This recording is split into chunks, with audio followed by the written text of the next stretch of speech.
Good, good evening, this is Ettarnichi at Connect with Ali show, where our show focuses on cultural education and raising awareness through dialogue to inspire positive change. In this show, we bring a local and a guest from across the world to discuss diversity, inclusion, community, and equity. By doing that, we are understanding, really understanding and support diversity, inclusion, community, and equity to get to understand it from both an immigrant and Canadian perspective. Please help me welcome this amazing guest here. I have Erica Canto and I have Angela Harris. Please tell us a little bit about yourself. Erica. Start with me. Yeah. I was going to say lady first, but both ladies. Yeah, that's true. Yeah, so my name is Erica and I was born and raised in Brazil. So I left in Brazil in 2005 and I live in the US, in North Carolina for 2 years, and then I moved to Belgium for 4, and I'm here in Canada since 2012.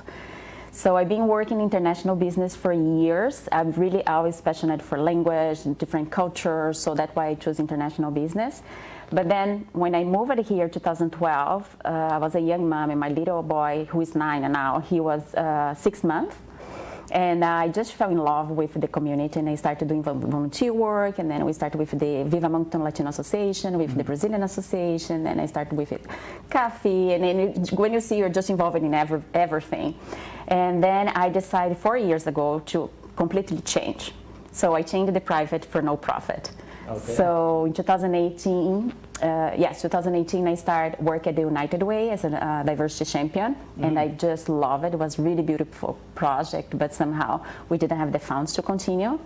And now since 2019, I'm with United Way.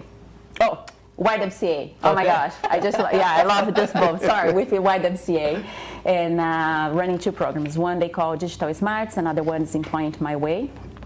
And and a board member for some associations like Dialogue and B, because we do believe as well for the cohesion, right? So it's really important to have the social cohesion here in New Brunswick, and it has changed so much lately. Like you have more and more newcomers, which is perfect. Amazing. So from Brazil to Belgium to Canada, diversity. So you've been around diversity, inclusion, and all that. Amazing. Yeah. Nice to have you, my friend. Thank you. And now to you, my friend, Angela Harris. Tell us a little bit about yourself. Well, thank you, Ali, for inviting me.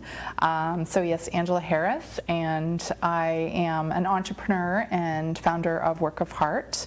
I've lived in Greater Moncton. I think I'm going on like 15 years almost.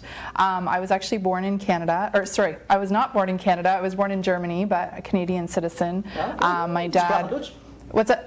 Eine Bitte. Eine Bitte. Okay. Yeah. Don't ask anymore. Okay. Yeah. Just joking.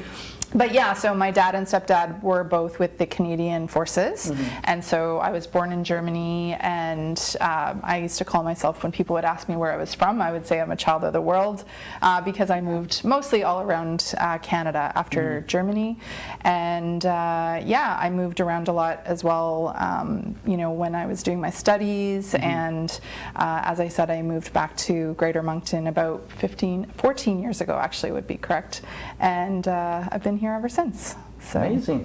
14 years, the same for me. I moved to Canada 2007. Okay. Yeah, 14 years, and look, like Germany, you were born in Germany, Brazil, Belgium, Morocco, UK.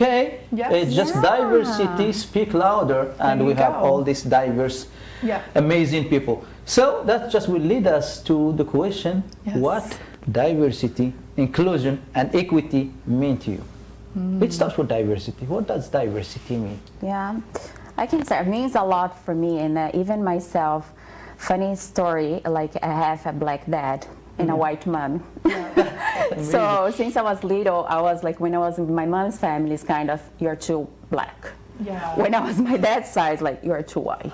You know, you kind of feel you don't belong to. Yeah. I mean, just joke, like my cousins were joking, but I find like, I kind of grew up in this kind of environment that for me it was really important to have, like, we are equal. You know, it's not about the color or like educations, and it's about what kind of needs you have. So I do believe in diversity is really important.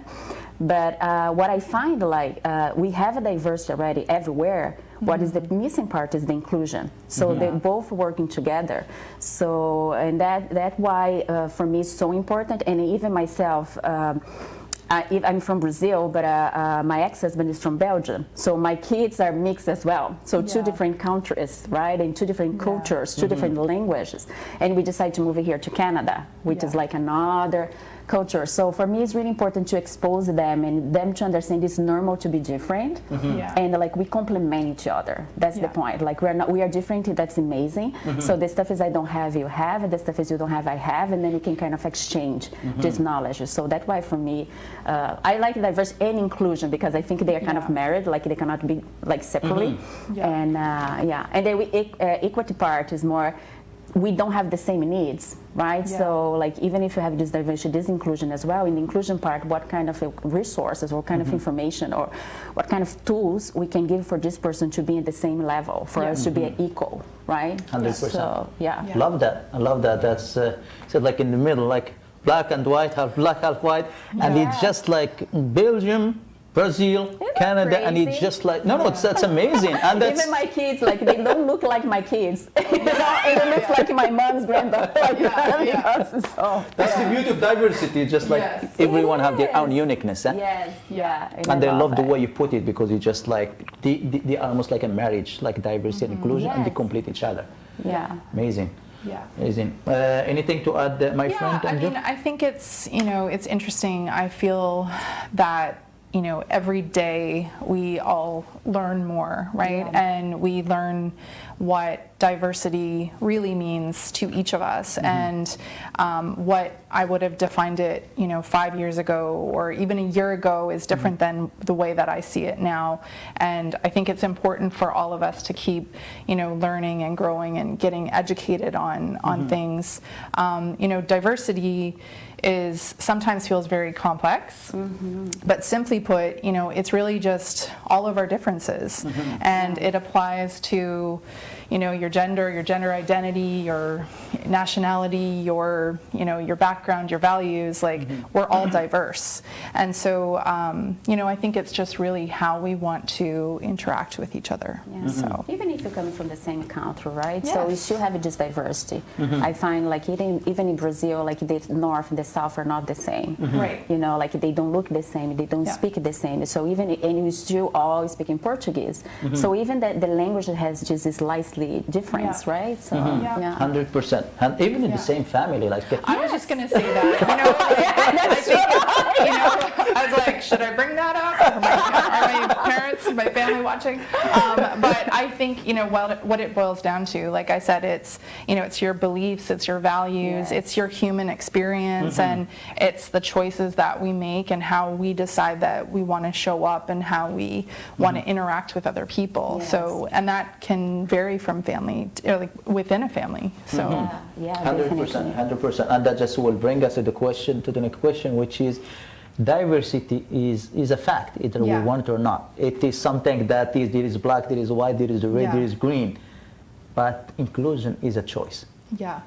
What's your comment about that? Like diversity, I would say that to the audience as well. Diversity is a fact. Inclusion is a choice. Or the choice. And I mean, I think, again, we all have a different background and different way that we show up and the choices that we make. And, I think that it's most important that we recognize and we appreciate and we respect the differences of other people.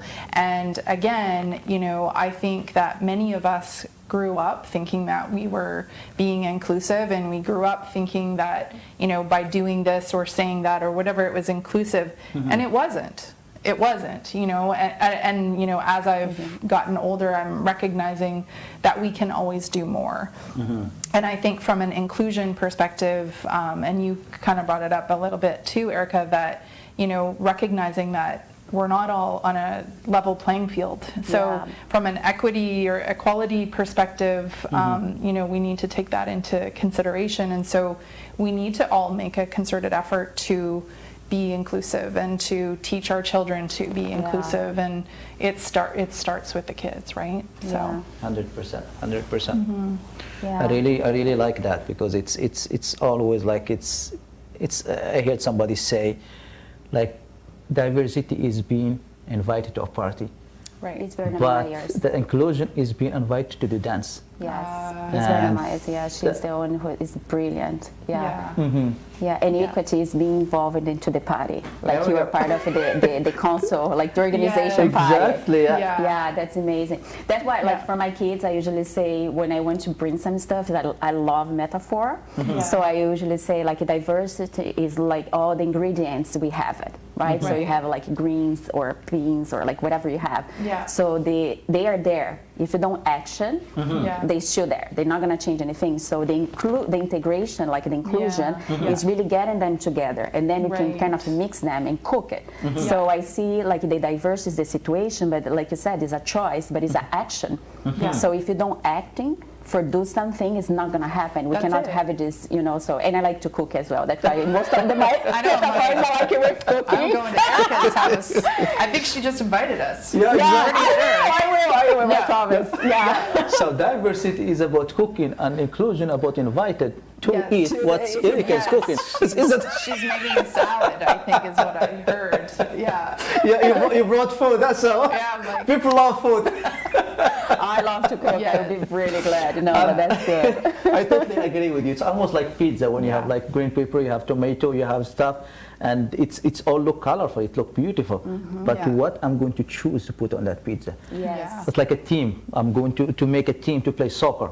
yeah. Okay, I invite all the team, but who is going to be one of the 11 players to be playing that team? Yes. So if I give, that's just a sample example, like for instance, I invite you to play, but I didn't give you the equipment to play. That's not equity. No. Or teach you Exactly. Or how to teach you. play, right? Here we go. You know, I think that's the other thing. Like, you don't want to just invite someone again. So I'm, you know, sports background. So going to that, it's, you know, sure, invite everyone to the field. But if someone hasn't ever played soccer or they haven't ever played a thing, they're not even going to know where to start. So 100%. I think sometimes we have to take a couple steps back and recognize that, you know, if we want to, you know, we want to do our best, then that's where it starts. 100%. I It's find inclusion is really, really linked also with the sense of belong, right? So you can have this inclusion, but you need to feel you belong to this place, Yeah. right? So sometimes it's harder to measure it. Like how can you measure the sense of belong? How can you measure like, yes, I'm a part of this, Right. you know? So I see both like kind of working together as well. a feeling. Yeah. It's a feeling most of the time. It's human need is need to be met. Like if you need to be heard, you need to be understood, you need to be respected, and above all, you need to feel safe. Yes. And the most important, the feeling of belonging. If you feel you belong to a team, like a community, it could be a community of Muslim, community of Christian, community of Jew, and that community, if you feel part of that community, you feel like you belong. You're proud of it. I am. You will be proud to say, I'm from Brazil. I'm Brazilian. I would say I'm proud. I'm from Morocco. That's a self of belonging, and they belong. But when you feel respected, recognized, you thrive and you grow. Well, and I think the other part of it is I think that we need to be willing to be vulnerable. And we have to be willing to have those hard conversations and to be wrong, right? And I think for a long time, I wouldn't want to ask you a question. I wouldn't want to come across the wrong way. I wouldn't want to offend you, or I'd try and I'd use what I knew, but so you could be experiencing something and I'd have no idea. And so I think as I've gotten older and have more people around me that I feel comfortable and safe having these conversations with, I can say, hey, listen, can you help me understand this? Or, is this an appropriate way of saying something? Not is this politically correct, but is this appropriate? Is this like, how does this, come across? And if I have screwed up, or if I have said something, I want people to be able to have a very respectful conversation, to be like, hey, did you know this? And I'm like, oh my, like I would never want to come across that way. But I think that we've evolved in some respects to, or grown maybe is a better word, to be able to have those conversations. Yeah. And I find like when they feel they belong, you have a voice. Yes. So then like you're vulnerable. Then you're comfortable to have those kind of conversations, right? So yeah, I agree, and it's true. Like you don't want to hurt other. We don't want to the other one to take wrong. Right. Even for like even being an immigrant, or I don't feel myself more an immigrant, but even that, even like asking stuff is for Canadian as well. We don't want to be impolite. So it's kind of just middle situation. Yes, but when you feel you belong, you just ask, right? And say, did I say something wrong? Like yes. Oh my gosh, sorry. Like it was not my intention. You know, right. Let's keep moving. You know, well, and that's it. You don't need to make it awkward, right? No, like it doesn't need to be a big ordeal. It can be like, oh my gosh, Erica, I'm sorry, and then move on and learn and grow. But 100%. It's a really good point. It's all about education. It's about education, and sometimes if we are not on the same page, we can't move forward. Right. But when we really sit down and talk, like this conversation we are having, it's about cultural education and raising awareness through dialogue to inspire positive change. And that's what we want. Just we want a change for our community. We want a change to feel inclusive, to feel that we are part of this. And we are part of this, as either we want it or not. We are an immigrant, we are Canadian, but we want people to understand that as immigrant, as Canadian, to foster and support the community to grow for the better, because 5 fingers of a hand make a strong hand, can grab a bigger thing. But 2 fingers, 1 finger can't grab anything. So black, white, red, whatever, Muslim, Christian, Jew, whatever, when they all sit together and have an open, honest conversation, there is no point that you are going to hurt somebody's feeling if, as Angela mentioned, if you really ask, I'm saying it correct, can you really educate me about that? But people are scared to ask because they think, oh, I see someone and they put a barrier. But it's us as immigrants too. We need to change the way we look at things. We need to learn the culture of Canadian, and we are. And Canadian too, like I used to drive taxi a long time ago. And I used to get like offended when people ask me, where are you from? I said, where are you from? Well, I'm from my mother. So it's just, but that's the way to break that, and they start laughing. And say, oh, you're really funny. And they say, where are you really from? Then you know they are really genuine and they want to know where are you from, so they can have a good conversation with. But some people, they can ask that question just so they can, what are you doing here? Why you come here?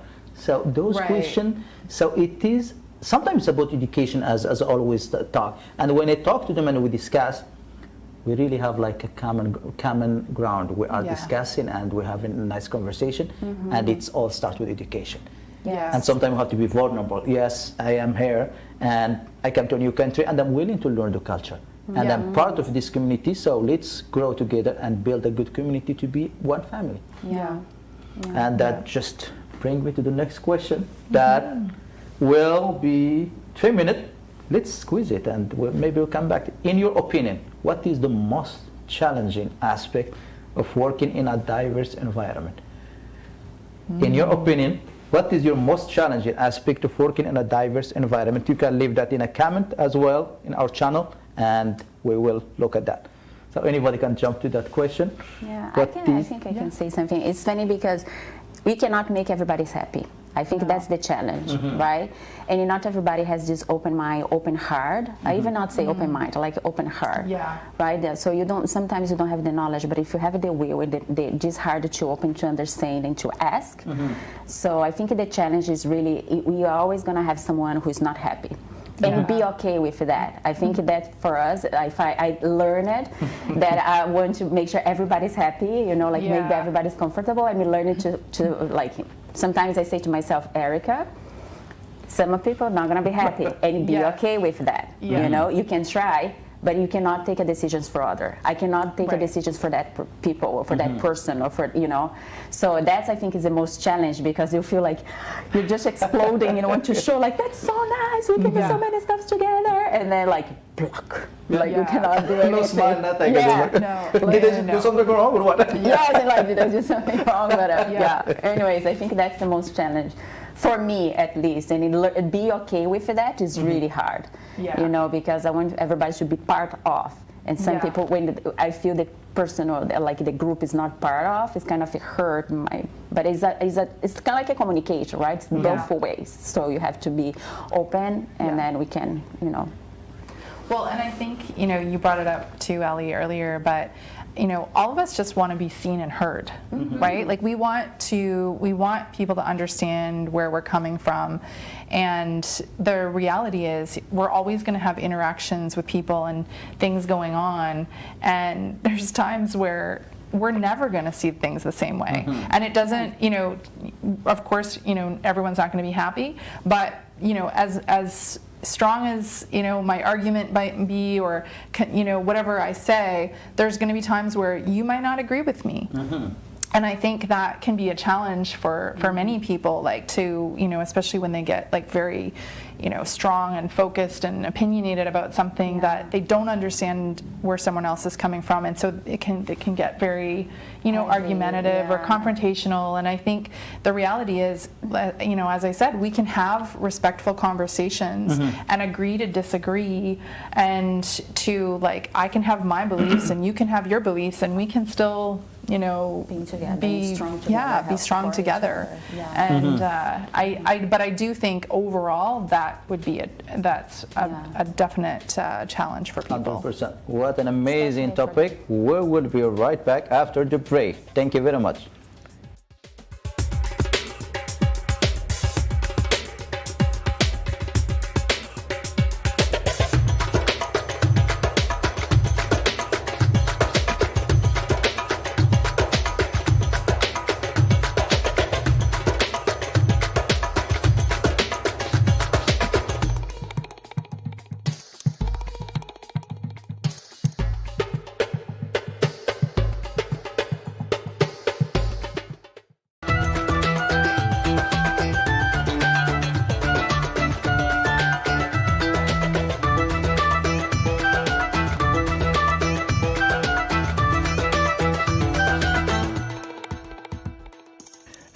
Hello, welcome back. We are back to Connect with Ali show, and just a reminder, we were talking about diversity, inclusion, community, and equity. Let's dive together to get to understand really what diversity, inclusion, community, and equity mean from both an immigrant and Canadian perspective. So we're having this conversation just from the heart, to be open and meaningful, and just to raise awareness, to ignite and to put a positive change in our community. So we will go back to the question that we were having, and you were sharing some really good point, my friend Angela, about, in your opinion, what is the most challenging aspect of working in a diverse environment? And you were sharing about like just we have to educate ourselves and speak from the heart. Yeah. And that's really what we need, and that's what we are doing right here, like three diverse people having an open conversation, and everyone adds something to the table because we are different.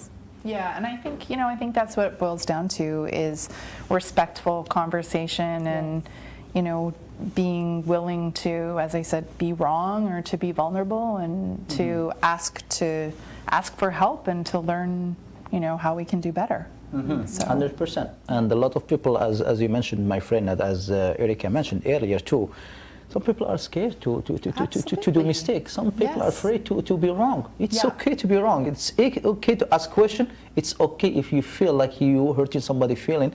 Ask them, did they do that wrong? Can you please educate me? It's all about education. And that's what we need really in our community. And we see a lot of change actually in our community. Like it's mosaic, and there is like a lot of stuff that's going on. Like if you look back in 2010 and now 2021, I see a big difference. I can tell you, once I was driving a cab, and one guy told me downtown, "Martin, get out of here, you are not welcome." I was like, honestly, God, but that's just education. The only thing he saw Alibaba cab, and Alibaba cab is a trigger his think, and thought that's something different, and told the customer, don't get in his cab. He's a foreigner, he's a stranger. But that didn't stop me. Because that just gives me more. I want to educate. I want to be, because it's a beautiful community. Moncton, like I live in a different place, and people are very friendly, people very nice, and we want this community to stay diverse, open, and connected, and to the heart, and be genuine to have a nice conversation. That will just bring me to the next question: how can we foster the cross-cultural communication at an early age? I think you touched base early about it, like with your children For and my stuff. kids, Yeah. yeah. How can we foster the cross-cultural communication at an early age? I find like most of this stuff starts at the dinner table, right? Yeah. So that's it starts with conversations, and sometimes it's so hard to change like you don't change a behavior, like or like sometimes the way that people think, and it's hard to, especially when they are older, so complicated. And then kids, if they heard the stuff at the table, like dinner table, they're just gonna reply, they're just gonna echo, right?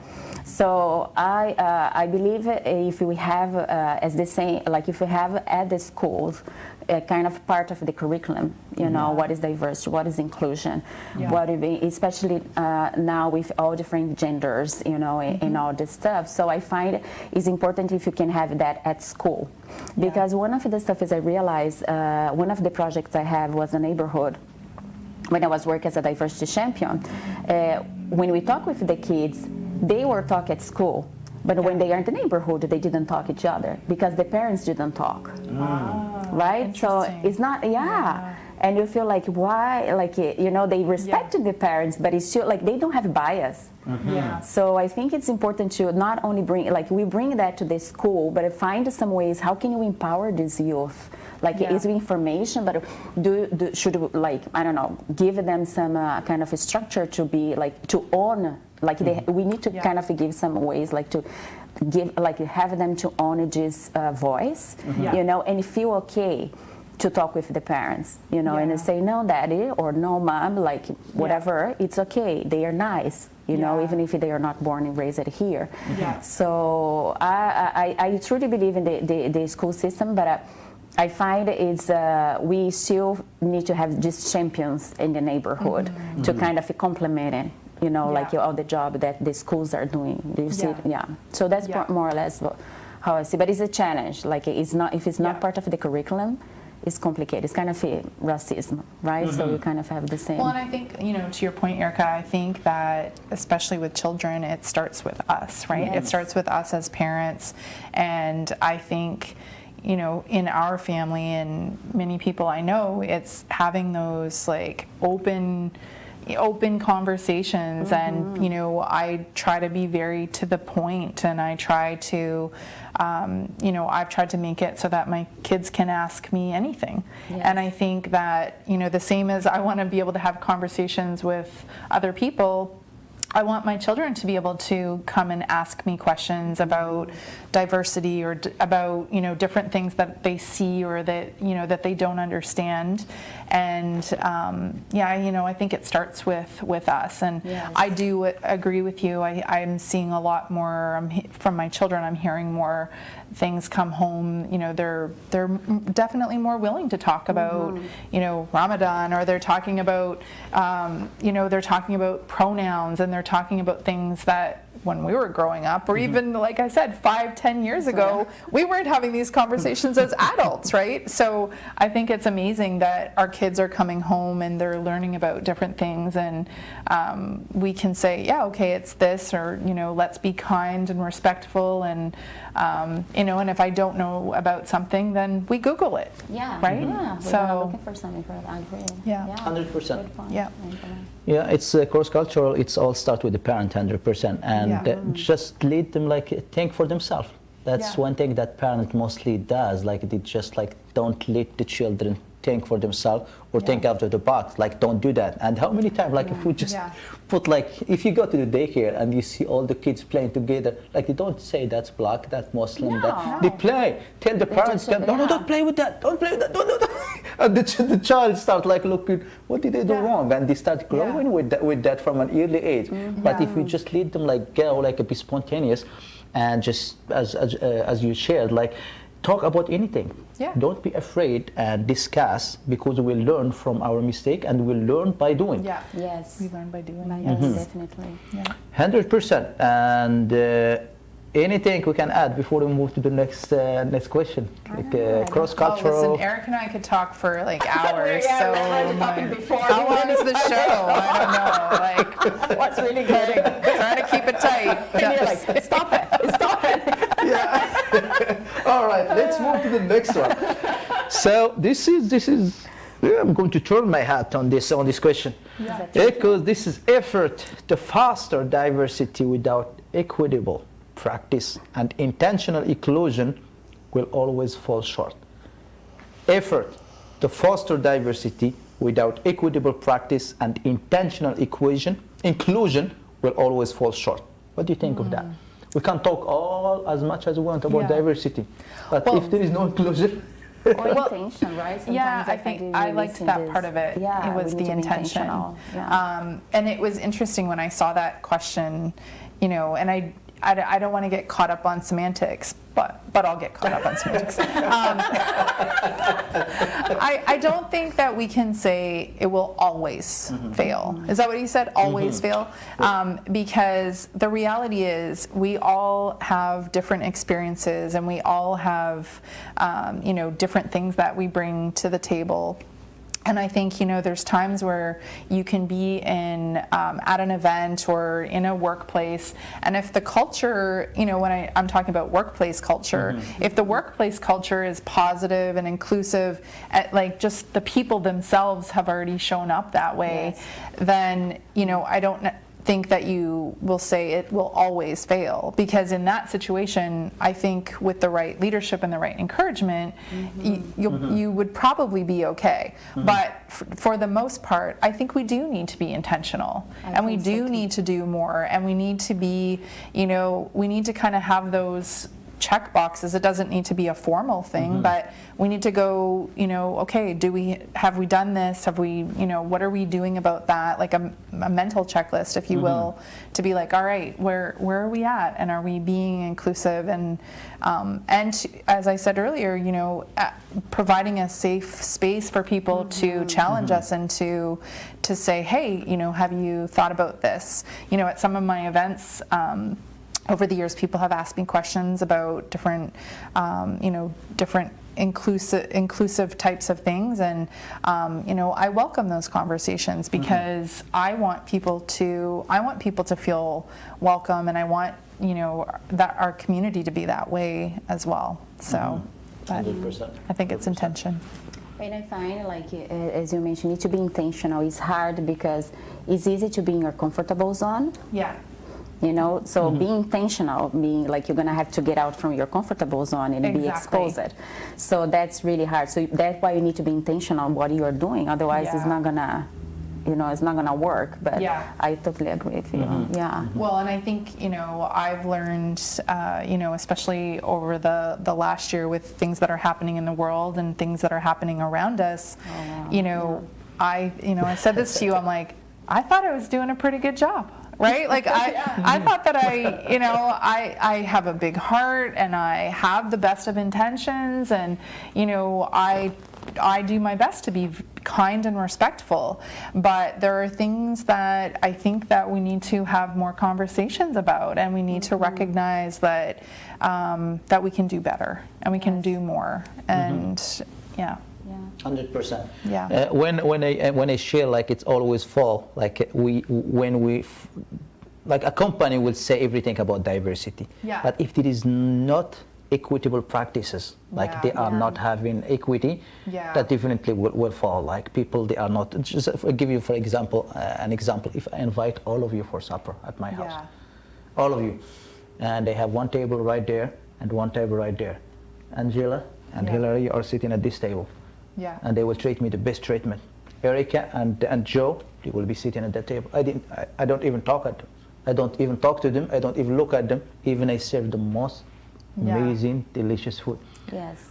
When they leave the house, they are not going to talk about the food. Even it was like the best food, they will talk about the treatment. There was no equity there. And like those people, like they have like favorism, like talking to them and stuff. So this is like, even like we diversity, yes, inclusion, but if there is not provide, like for the team, as we shared earlier, if there is no training, if there is no equipment and tools, they will fail. That's it. And that's my thing about inclusion and equity, because equity is a big thing, and that will just bring us to another question later on. Yeah. Equity is the umbrella that's holding the diversity and inclusion, like holding both hands, like the big brother. Yeah. Yeah. I'm giving you this, and the same tools. And that's definitely that's why, like, my question was, when I formed this question, I was like, how I can make it so it will be effort to foster diversity without equitable practice and intentional inclusion. Yeah. Because we need to be intentional in our communication, even with ourselves. When we talk to ourselves, we have to be intentional. We have to be intentional with our children and all that stuff. So a successful, strong community need that. I was going to say that I feel that it needs to be more than just on paper as well, right? Like, you know, you'll see workplaces or organizations or, you know, things out there, and they're talking about their diversity and inclusion practices, or, you know, how they have this equity or pay equity or whatever it is, and you know, when you start digging into it, you have conversations with people involved, you're like, the manager or the big boss, and you just notice, so you don't actually believe that, like, you know, but I think that you know, it's starting to become a lot more evident that, you know, when it's actually truly happening, and when it exists in a place and when it doesn't. Yeah, and also any kind of level, be mature enough to understand that we all have different needs. Well, like, that's what equity, I believe it. So like, it would be okay if you have more stuff is in my point of view, but you have more need than I do. Right. So be matured enough to not understand you receiving more. It's not about we receiving more. You receive what you need, and I receive what I need, and we are okay. So I find it's like to have this maturity not only in the management level, but also in the co-work levels, to understand we are equal, but not really, right? You don't have the same tools or the same resources that the others, you know. Even I'm talking about education, so some people has more education, the others no, so then they receive, like, I don't know, some extra information to have an education. We should be happy, you know, and then we can be all together and grow. But that can be in a negative way, to say, why she can study, why I cannot. So it's like, right? Well, so I think you need to grow up a little bit in this. And I think it's interesting, even on the education aspect, that, you know, we take it for granted, right? Like, and especially as Canadians, and, you know, I came from a house that, you know, promoted education. Like, my parents didn't have university, so me going off to university was a big deal. And so, but that was kind of, high school was kind of my, you know, like, that's the minimum standard. And then, you know, like I said, over the last couple of years, I've realized, you know what, there are some children who don't have that support at home, that they would even think that finishing high school is important, or, you know, doing anything above that is important. And so, you know, that's a privilege that I came out with, that I didn't know, right? Because I only knew what I knew. I only knew what I grew up with. And what I'm recognizing is, you know, I'm talking about that in our community, but in other parts of the world, you know, that would finishing high school would be a major deal. So, you know, I think it 100%. Really some great point. I know we have only 50 seconds, but both point that you shared, it's amazing. Like, equity, it's hard to satisfy everyone, especially like at work. There's somebody who have like a higher degree, so probably they will get a higher job because of their qualification and so. But for I mean, like, equity, like, if both have the same level, but one get the other without even give the other one chance. That's, I think, where it feel a little bit there is no equity there. So with that being said, my friend, equity, how does equity support diversity and inclusion? That will be our next question, and we will be back after that. So how does equity support diversity and inclusion? So see you in a few minutes. Thank you very much for watching.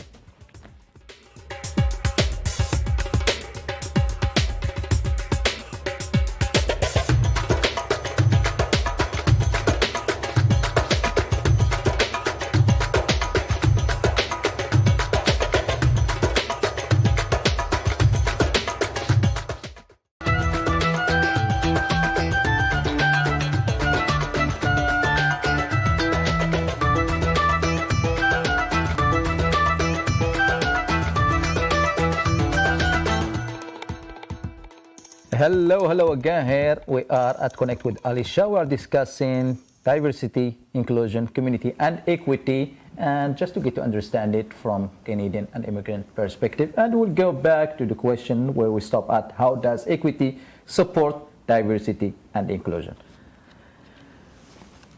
How does equity support diversity and inclusion? Equity is like the big brother to diversity and inclusion.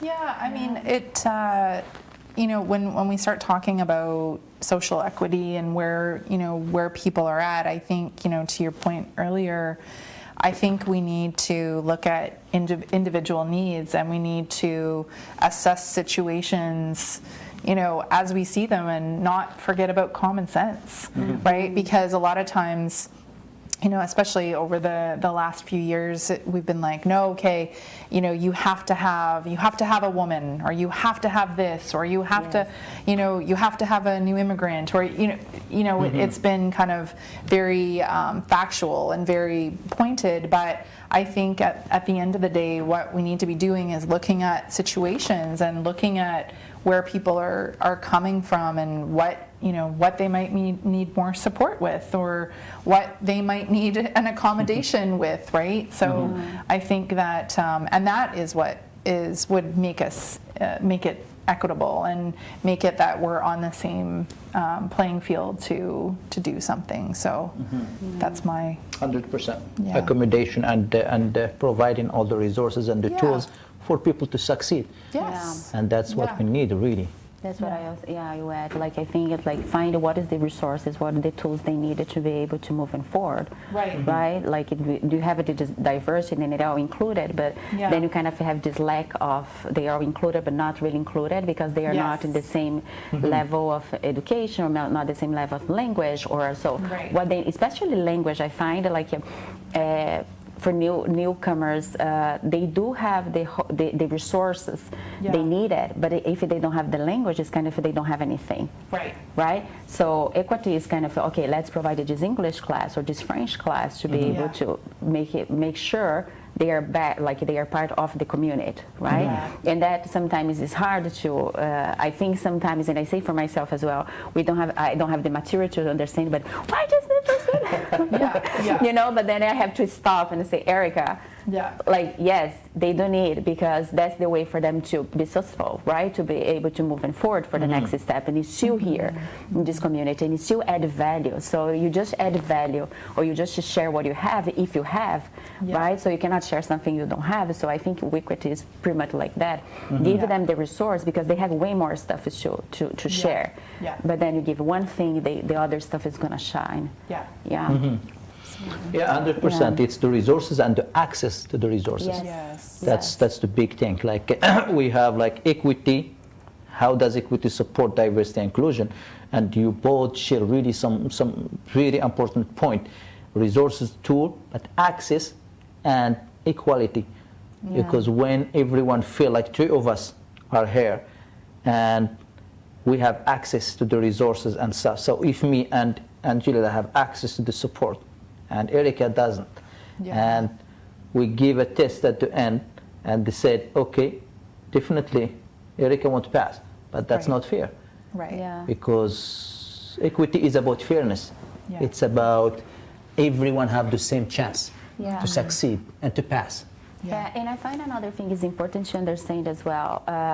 We give the resources, but it's basically like you have, like, I see for myself with my kids, I would teach them to fish, but I don't give the fish all the time.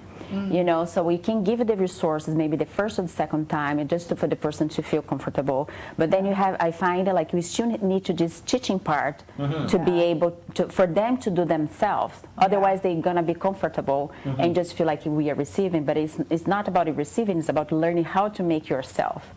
Right. So I think that's another thing important about equity, and that's why I think that gets messed, because then this common sense that we understand, and then people say, oh, but they are just receiving. So they are receiving, but we should think like they are receiving, but we are teaching them how to get it.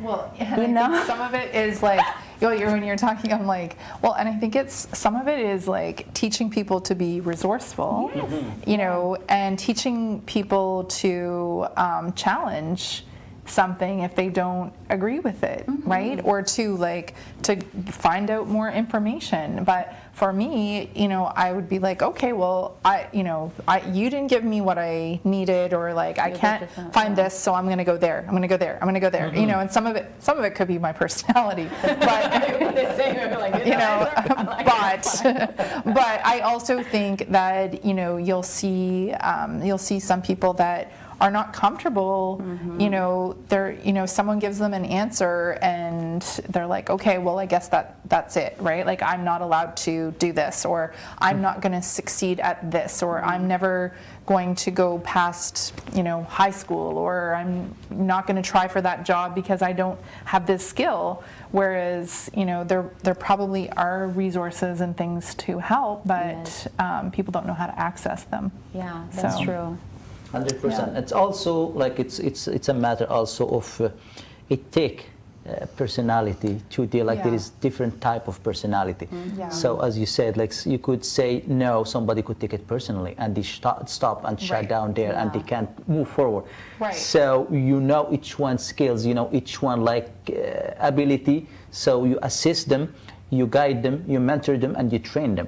And that's resource, that's the quality of a good leader, not manager or boss. Quality of a good leader. The leader understand personality, understand the style of its personality, and they know how each person learn. So you can't say, okay, this person is going to do this, this person is going to do this, but did you give chance to the other people that maybe they can speak out? Or maybe they have a hard time, maybe they are too shy, or they are too... And some of it, like some of it, and this is why we're here, some of it's cultural differences, right? Like I was taught that I have the right to question things or to speak up or to do things. And I mean that, like, I was taught, my parents are both vocal, right? So that's the way that I was raised. But, you know, in some cultures, like, you know, it's like not appropriate, like, right? You just listen and do it. Exactly. And so, argue. You know, that is just gonna look at you. You got the message. Exactly. I don't think I was supposed to argue as much as I did, just for the record. But I think, you know, to your point though, Ali, about leadership, I think it's important for leaders to look at cultural differences and to understand, okay, well, this person isn't as successful as we thought, or this person doesn't seem ambitious, or doesn't seem like they're putting their hand up to speak, or whatever it is. And, you know, is it that they don't feel comfortable? Is it a cultural difference? Is it, you know, what's going on for them, right? So, and and sorry, just to something came to my mind right now is like ownership. Right, I think you need to teach them to own whatever they decide to do, take it and do it, right? Even like, for example, at the YWCA, we have this training. We support women to create their own business. So I tell them all the time, it's your baby. I'm here to give you the resources, but it's your baby. You have to take care of it, right? So it gives them the ownership to do it. I don't know if that makes sense. I really like that when you share also about that Chinese proverb. Don't give me a fish, but teach me how to catch a fish. Because that's you want have that person all the time keep coming to you, like give me because what happened with the fisherman is that like forget, like the resource is over. You know, you're done. You're like, what? So now she's making dinner with fish and salad. That's what she's talking about. With all kind of vegetables that will be diverse. We already started the menu. And we are going to sit on the same table. Huh? Yes, one table. Really some good point you are sharing here, and it's all about access, it's about opportunity, it's all about leadership as well, and it's all about diversity and understanding cultural differences, because that can play a big part in that. Like back home in Morocco, when I was in Morocco, like if you look at the person in the eyes, that's considered disrespect. Oh, sorry. So when I came to Canada here, This is when I came to Canada yeah, here, like I was like, holy, back home it's disrespect. Here, if I don't look at them in the eyes, it's respect with disrespect. What shall I do? And that's it, like, you know, because I again, you know, from confidence and from a strength perspective, and it's like when you look into someone's eyes, it is like it's strength and confidence. It's also like You're you're connected. connected. It's you're speaking from the heart. You're actually listening and engaging with 100%. somebody. But you know, if I went to Morocco, that might not Especially be for the well elderly, like for the received. old Yeah. people.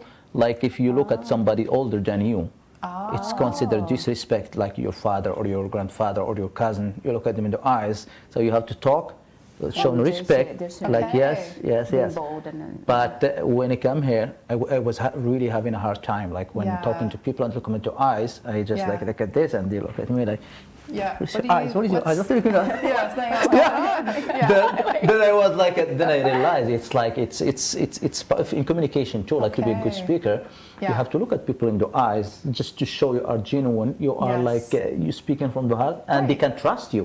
Yeah. And you're telling the truth. And I was like, oh my God, I really have to look at people's eyes. So I was just Yeah. like It looking. is hard. I start to look. I start to look at her like. And you know what? There's probably more cultures like that, right? And I so you know, I just learned that. I didn't know did that not before either. right now. Yeah. So I think it's important for people to recognize that, and then you know, not take something personally or not think that someone's not paying attention. You know, maybe think, okay, is this, you know, what? 100%. Yeah. And especially at school, there is a lot of kids that come from different culture, Yes. like from Arab world and stuff like that. When they are not looking at the teacher in the eye, probably the teacher will say, "He's not They're not respecting me. paying Why are you not attention looking at me?" Yeah. But that's Exactly. something that's Yeah.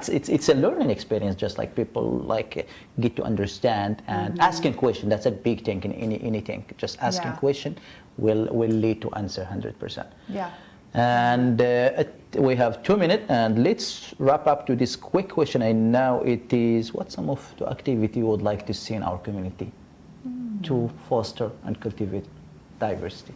That's a good question Closure. because right now if You COVID. think you can do that in 1 minute? Just invite us for supper, Erica. I don't even In my house, at Erica's house. I think we're done. No. Bring the wine. Yes. There you go. Genuine wine. Genuine. Genuine. Yeah, genuine. Please. I think, you know, you brought up earlier about Mosaic, and I think that it's important for us to continue to have events and to be able to conversations and to understand you know, different cultures and the way that you know, the way that they celebrate.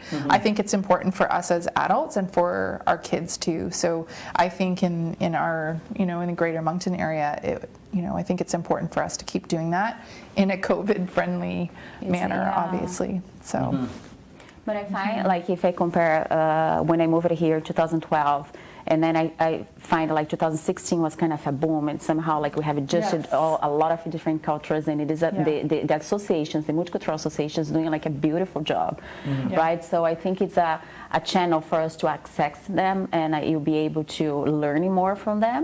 So I think that could be something that to be, you know, how we're gonna do that, we have to thinking about it, because we had used to have Mosaic, right? But it was one day, but what could you do like in the daily basis, right? Like they could them, I don't know, do some presentations about the culture, do some kind of food marketing, or do, you know. So that's because not only about the language itself, is like it's the food, the music, and you know, that's all culture. yeah, I think we need food festivals. Now I'm like, I'm Yes. getting hungry.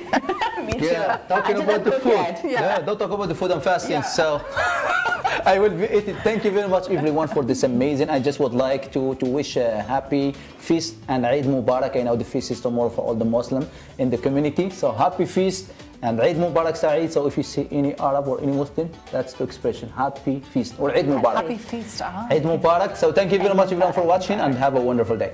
Thank you very much.